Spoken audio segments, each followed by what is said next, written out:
नमस्कार बच्चों, primary education में आप सभी लोगों का स्वागत है। आज हम 8th ग्रेड अभ्यास पुस्तिका भाषा भारती यानी कि हिंदी कक्षा 5 इस अभ्यास पुस्तिका के अभ्यास प्रश्नों को आज हम हल करेंगे। यह जो अभ्यास पुस्तिका है दोस्तों, वर्ष 2023-24 समग्र शिक्षा मध्य प्रदेश राज्य शिक्षा केंद्र भोपाल द्वारा प्रकाशित की गई है। इस अभ्यास पुस्तिका में हम आज पाठ 4 हम भी सीखे इस पाठ के अभ्यास प्रश्नों को आज हम हल करेंगे। दोस्तों, यदि आप हमारे चैनल पर नए हो तो प्लीज़ हमारे चैनल को लाइक सब्सक्राइब कर लीजिए और साथ ही बेल आइकन को प्रेस कर लीजिए, जिससे कि आने वाले वीडियो के नोटिफिकेशंस आपको समय समय पर मिलते रहिए।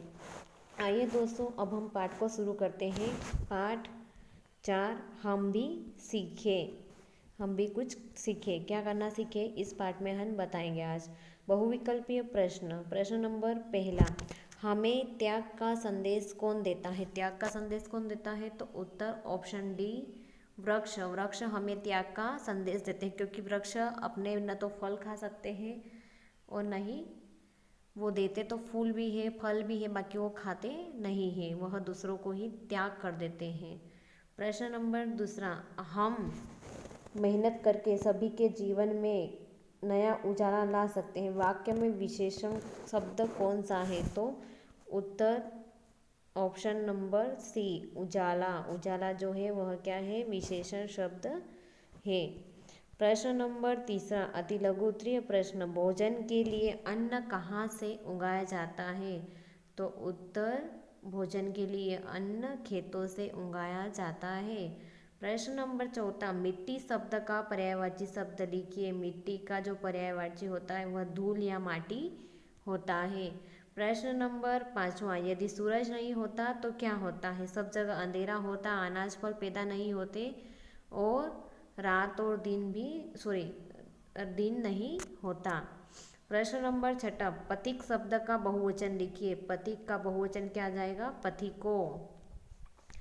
लघु उत्तरीय प्रश्नों को हल करेंगे। प्रश्न नंबर 7वां, हम अनपढ़ों को पढ़ाने के लिए क्या प्रयास कर सकते हैं? अनपढ़ों के लिए विद्यालय।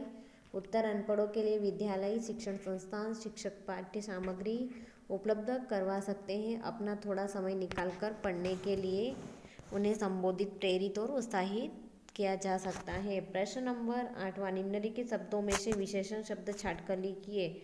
उत्तर विशेषण शब्द कौन से हैं?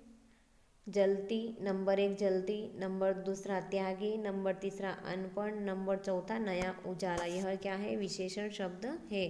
प्रश्न नंबर 9वां, किन्हीं 5 फलदार वृक्षों के नाम लिखिए। यह भी बताइए कि आपको कौन सा वृक्ष सबसे अच्छा लगता है। तो फलदार वृक्षों के नाम है आम, अनार, जाम, सेब, जामुन और बेर। हमें आम का वृक्ष सबसे अच्छा लगता है।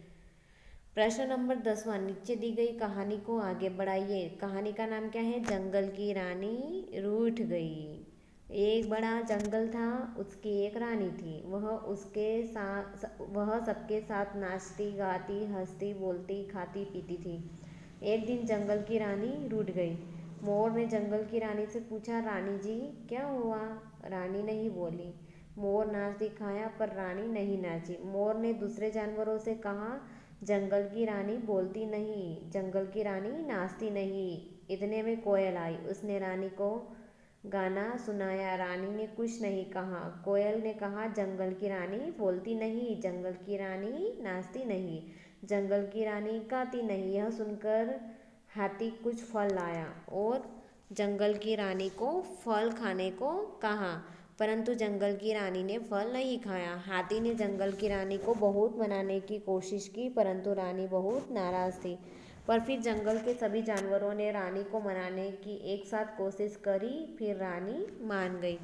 प्रश्न 11वां, नीचे दी कई कविताओं को आगे बढ़ाइए। भोरा कविता को आगे बढ़ाना है। भोरा बोला गुनगुन गुन, कैसी लगती मेरी धुन, चहक उठी चिड़िया सारी, गुनगुन करता रहता भोरा, कलियां फूलों पर मंडराता, फूलों का रस पीने को यह उपवन उपवन दौड़ लगाता। अब दूसरी जो पोयम है वह है गुड़िया रानी।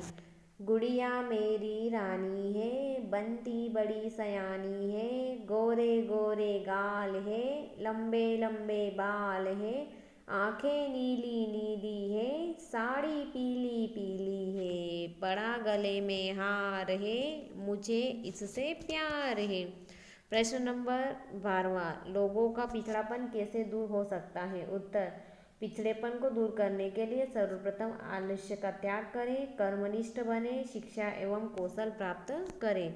अब हम दीर्घ उत्तरीय प्रश्नों को हल करेंगे। प्रश्न नंबर 13, किसी बगीचे की देखभाल करने के लिए आप कौन कौन से कार्य करेंगे? उत्तर, हम बगीचे के चारों ओर जाली लगवाएंगे ताकि जंगली जानवर व पालतू जानवरों से रक्षा हो सके।